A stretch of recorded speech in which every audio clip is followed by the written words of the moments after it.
Yeah, this is the slide from last time.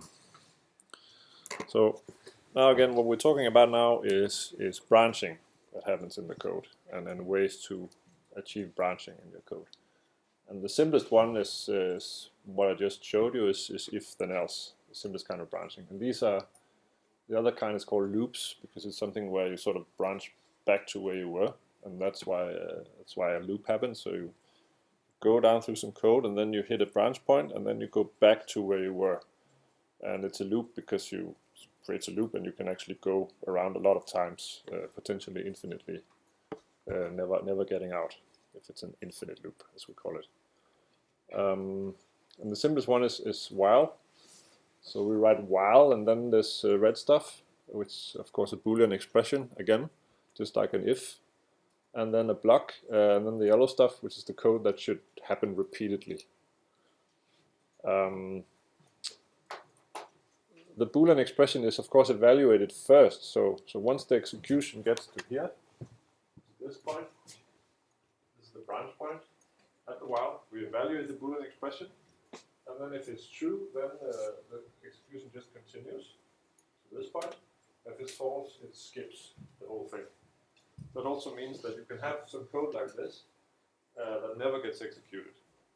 So if this Boolean expression here is false from the beginning, then the code does not get executed even once.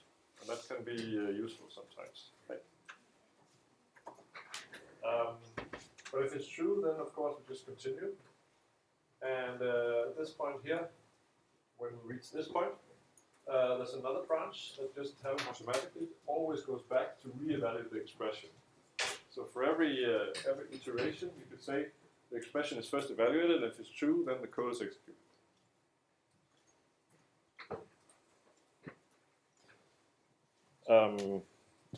Yeah, and then there is the for loops is another way to do that. It's not needed. You could everything you can do with a for loop you can do with a while, but it's sometimes more convenient. So see, it's a little more elaborate. For loop is usually used when you want to make a loop where you are counting something. So very simply, you want to do something 10 times, always 10 times. Then it's easier to use a for loop. See, it's a little more complicated. You have 3 different things in the parentheses, some red stuff, some green stuff, and some purple stuff. And over here we list what that is. So the idea is we put some initialization, and then we put a loop condition, and then we put in sort of an increment decrement, or something that happens every time. The examples here is this. This is what we write if you want to do something just 10 times always. We initialize some variable I, for instance, that's the loop counter, to 0 in the red part, and then we check that it's less than 10, and then we increment it, and that happens at the end. So once after one iteration, then this block gets executed, like it's incremented, I equals I plus 1, and then there's another test. So again, in terms of code execution,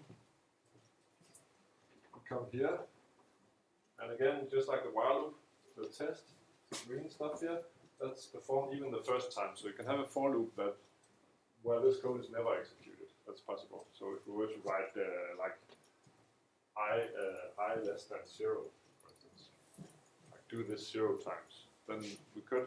Of course, that wouldn't make much sense, but sometimes these are more intricate. Like they depend on variables and stuff. So sometimes it's nice to be able to not do a loop at all. But if it's true, if the expression is true, then execution continues to this point, where it's about to loop back, and this is where the increment happens. So once we've executed one block of code, then this little piece of code gets executed. In this case, just increments the I. So in principle, it's the same thing as the while loop, it's just a different flavor, you could say.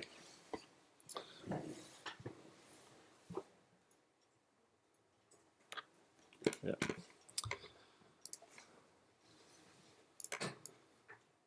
And then there's this little addendum that's That's a related topic, variable scope. So remember we talked about variables, that variables are really just names for computer memory or pieces of computer memory. We have something called variable scope. All these blocks that a program is comprised of with these curly braces. So this here is a block of code, and inside it is a smaller block of code. All the variables, they have a scope, as we call it, so they have some block of code for which they're valid. And the rule is that, for instance, this here, int y, the scope of y is this block. So outside this block, y has no meaning. It's an unknown name. It only has meaning inside this block of code. And it also has meaning in subblocks. However, in this case, it's maybe a little different, but it's actually the same that's happened. Here we declare a variable called z, and that one has a scope, which is this block. So out here, if we try to refer to z, we can't, because it's an unknown variable. It only has this scope, so it's only valid inside this block. So that's what we mean when we say variable scope. And these colors try to illustrate that. And this also means that we have something called global scope. So in this case, it's like the whole program. We can write int x equals 0, like outside of everything. So you can imagine that the whole program is like a block. We don't put any curly braces around it, but it is exactly like a block. And x is valid for this block. So it's valid in the entire program. And here we can refer to x because it's valid everywhere in the program. But the scope is the program, so we cannot. It doesn't make sense outside of the program like in another program. But global scope means that we can always see the variable.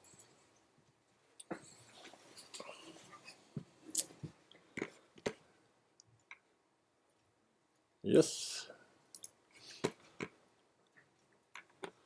Just gonna stop the screen recorder.